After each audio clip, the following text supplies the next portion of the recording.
মানববন্ধন কর্মসূচি দেখে আমরা অত্যন্ত দুঃখ ভারাক্রান্ত হৃদয়ে বলতে চাই, আমরা এতদিন পর্যন্ত সুইডেন, ডেনমার্কের মতো রাষ্ট্রে, অমুসলিম রাষ্ট্রে কোরআন অবমাননা দেখতাম, প্রতিবাদে ফেটে পড়তাম। অত্যন্ত দুঃখ পরিতাপের বিষয়, বাংলাদেশের ইতিহাসে নজিরবিহীন এই প্রথম আমরা দেখলাম শিক্ষাঙ্গন বলে খ্যাত, শিক্ষিতদের কারখানা বলে খ্যাত নর্থ সাউথ ইউনিভার্সিটিতে প্রকাশ্য দিবালুকে পবিত্র কুরআনুল কারীমকে পায়ে মারানো হয়েছে, ছিঁড়ে টুকরো টুকরো করা হয়েছে।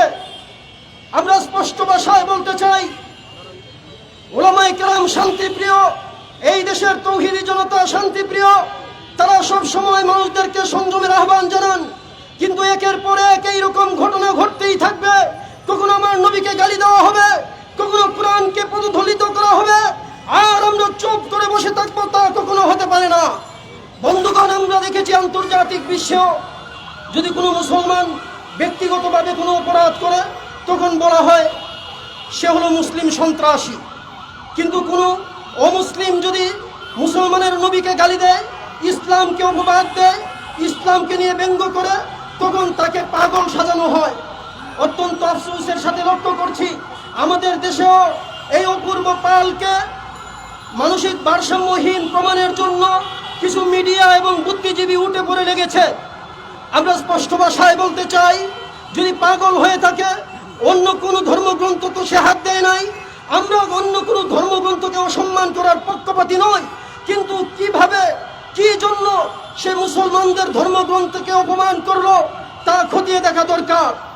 এখন যে সময়ে উলামায়ে কেরাম এবং তৌহিদি জনতার সর্বোচ্চ আন্তরিকতার কারণে হিন্দুদের সর্বোচ্চ পূজা শান্তিপ্রিয়ভাবে উদযাপন করা হলো, এরপরে নতুন করে দেশের মধ্যে নতুন করে কোনো দাঙ্গা হাঙ্গামা সৃষ্টি করার জন্য, দেশকে অস্থিতিশীল করার জন্য এই কাজটা করা হলো কিনা তা খতিয়ে দেখার দাবি জানাচ্ছি এবং অবিলম্বে দৃষ্টান্তমূলক শাস্তির দাবি করছি।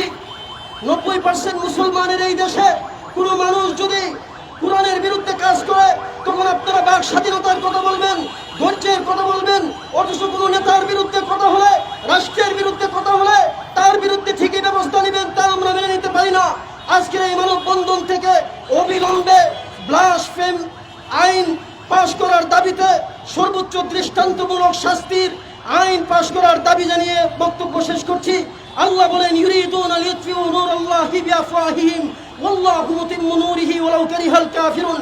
যতই চক্রান্ত ষড়যন্ত্র হচ্ছে, কোরআনের আলো পৃথিবীর দিক দিগন্তে ছড়িয়ে পড়ছে, বাংলাদেশেও যারা চক্রান্ত ষড়যন্ত্র করছে, আমরা ঘুমিয়ে থাকবো না।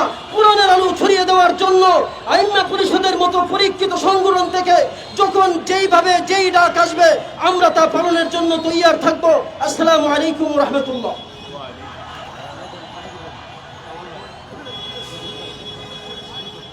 সংগ্রামী বন্ধুগণ, নর্থ সাউথ ইউনিভার্সিটিতে পবিত্র কুরআনুল কারীমের অবমাননার প্রতিবাদে মানববন্ধন কর্মসূচিতে এখন বক্তব্য রাখবেন জাতীয় উলামা মাশায়েখ আইম্মা পরিষদ ঢাকা মহানগর দক্ষিণের সংগ্রামী সাধারণ সম্পাদক, সংগ্রামী জননেতা মুফতি রফিকুল ইসলাম আশরাফি। إن الحمد لله والصلاة والسلام على رسول الله وبعد. أعوذ بالله من الشيطان الرجيم. بسم الله الرحمن الرحيم. يريدون ليطفئوا نور الله بأفواههم الله متم نوره ولو كره المكفرون. অতঃপর আয়োজিত জাতীয় উলামা শায়েখ আইম্মা পরিষদের ব্যানারে 92% মুসলমানদের প্রতিনিধিত্ব সামনে নিয়ে আজকের এই মানববন্ধনের সম্মানিত সভাপতি এবং প্রধান অতিথি, এদেশের লক্ষ কোটি তরুণদের আইডল মুফতি রেজাউল করিম আবরার হাফিজাহুল্লাহ, উপস্থিত আমাদের সাংবাদিক ভাই বন্ধুগণ, আজকের আমরা 92% মুসলমানদের পক্ষ থেকে আমরা এই মেসেজ নিয়ে এসেছি। হয়তো মনে হতে পারে আজকের এখানে মানুষ একটু কম, কিন্তু আমরা 92% মুসলমানদের কথা বলতে এখানে এসেছি। আমরা বলতে চাই, আমরা যখন এদেশে দেখেছি বিচারহীনতা চলছে, আমরা দেখেছি এদেশে মানুষের স্বাধীনতা খর্ব করা হচ্ছে, আমরা দেখেছি এদেশের আমরা দেখেছি এদেশের নাস্তিক্যবাদদের উত্থান ঘটেছে, ঠিক সেই সময় এই নাস্তিক মোরতাদদেরকে নির্মূল করতে, এদেশের মানুষের আইনকে, মানুষের অধিকারকে বাস্তবায়ন করতে এদেশে 24 হয়েছে। 2024 সালে আমরা দেখেছি যখন বইয়ের টুয়েট থেকে স্টুডেন্টরা, যখন আমরা শঙ্কিত ছিলাম ওরা নাস্তিক হয়ে গেছে কিনা, কিন্তু সেখান থেকে আমরা দেখেছি নারায়ে তাকবীরের স্লোগান দিয়ে ওরা বইয়ের টুয়েট থেকে বেরিয়ে আসছে।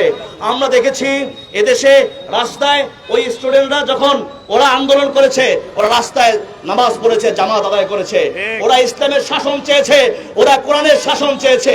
শুধু তাই নয়, আমরা দেখেছি ওরা স্লোগান দিয়েছে, নারায়ে তাকবীরের স্লোগান দিয়েছে, ওরা এখানে আন্দোলন করেছে, সময় মতো নামাজ পড়েছে। শুধু তাই নয়, এই আন্দোলন অব্যাহত রাখতে, আন্দোলন চাঙ্গা করতে আমাদের সারা বাংলাদেশের শত শত মাদ্রাসা থেকে শিক্ষার্থীরা, আলেম উলামারা রাস্তায় নেমে এসেছিল। আজকে দেখেছি আমরা সাদা জুব্বা লাল রক্ত নামে সেই সংগ্রামের সেই মূল হিরিং আমরা দেখতে দেখেছি। অতএব এই সব কিছুর বিনিময়ে কেন এদেশের মানুষের স্বাধীনতা পাবে, এদেশের মানুষ কোরআন নিয়ে বাঁচতে পারবে। কিন্তু আমরা কি দেখলাম, এদেশের মানুষ, আমরা সুইডেনে দেখেছি, ওই ম্যাক্রোর দেশে দেখেছি কোরআন পড়িয়ে দিয়েছে, রসুলকে অবমাননা করেছে। আমরা এদেশে ফুঁসে পড়েছি, আমরা ফুঁসে উঠেছি, মানুষের রক্তে আগুন লেগেছে, কলিজায় আগুন লেগেছে, আমরা এদেশে আন্দোলন করে তুলেছি।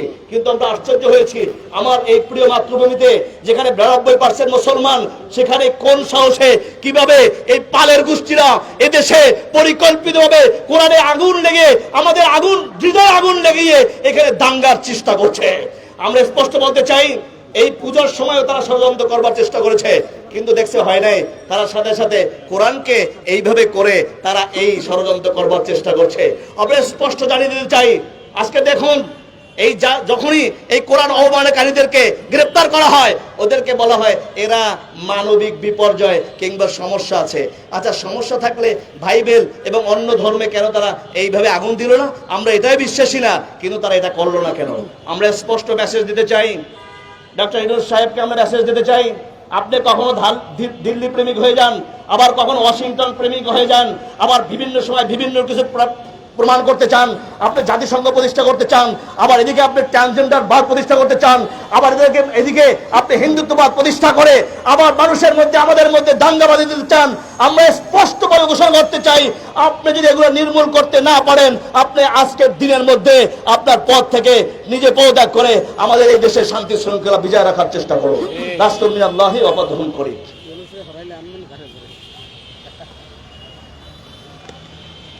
সংগ্রামী বন্ধুগণ, পবিত্র কোরআনুল কারীমের অবমাননার প্রতিবাদে মানববন্ধন কর্মসূচিতে এখন বক্তব্য রাখবেন জাতীয় উলামা মাশায়েখ আইম্মা পরিষদের সংগ্রামী কেন্দ্রীয় যুগ্ম সাধারণ সম্পাদক, সংগ্রামী আলেমে দ্বীন হযরতুল আল্লাম মুফতি কামাল উদ্দিন সিরাজ। বক্তব্য রাখবেন মুফতি কামাল উদ্দিন সিরাজ।